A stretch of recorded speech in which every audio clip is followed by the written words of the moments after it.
Fish in the Nile were a particularly important source of protein for the ancient Egyptians, and they certainly enjoyed the tilapia, called today bulti.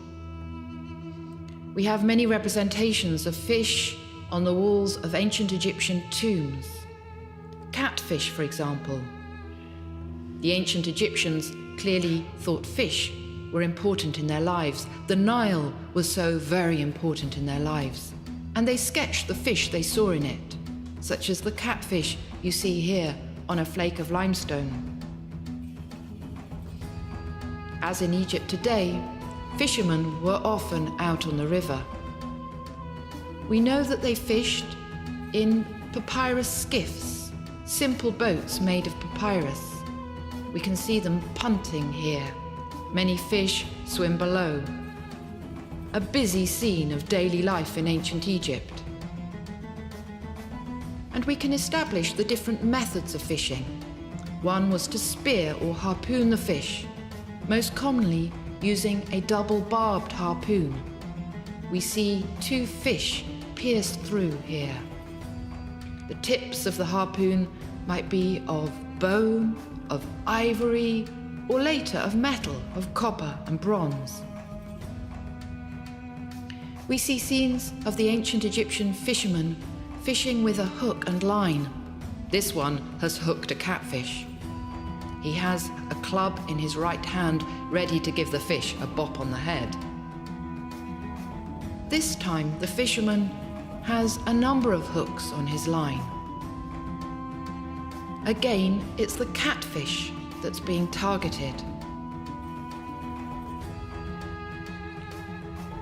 Alongside the fisherman with his line and hooks was another ready with a net, poised with a net. Hand nets in ancient Egypt were made with a triangular frame of sticks, and you can see the deep net that was attached, this one in fact full of fish. The fishing nets themselves have survived too, often made from flax, but sometimes from other vegetable fibers. The ancient Egyptians used great nets, we call them sen nets, pulled at either end. The bottom line of the net was weighted to make it hang vertically when it was being used. These weights were usually made of stone or ceramic. You can see floats on the upper line of the net. They seem to have been triangular pieces of wood. In the upper register here, we see one of the fishermen perhaps mending his net, another gutting a fish. Sometimes the nets were strung between two of these boats.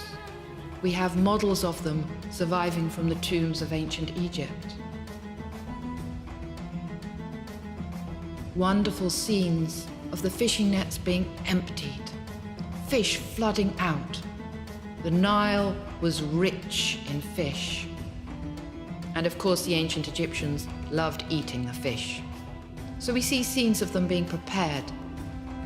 Drying was certainly the easiest way to preserve fish. They were either laid flat on the ground or they were hung up. And in this scene, the fishmonger is processing mullet and fish roe.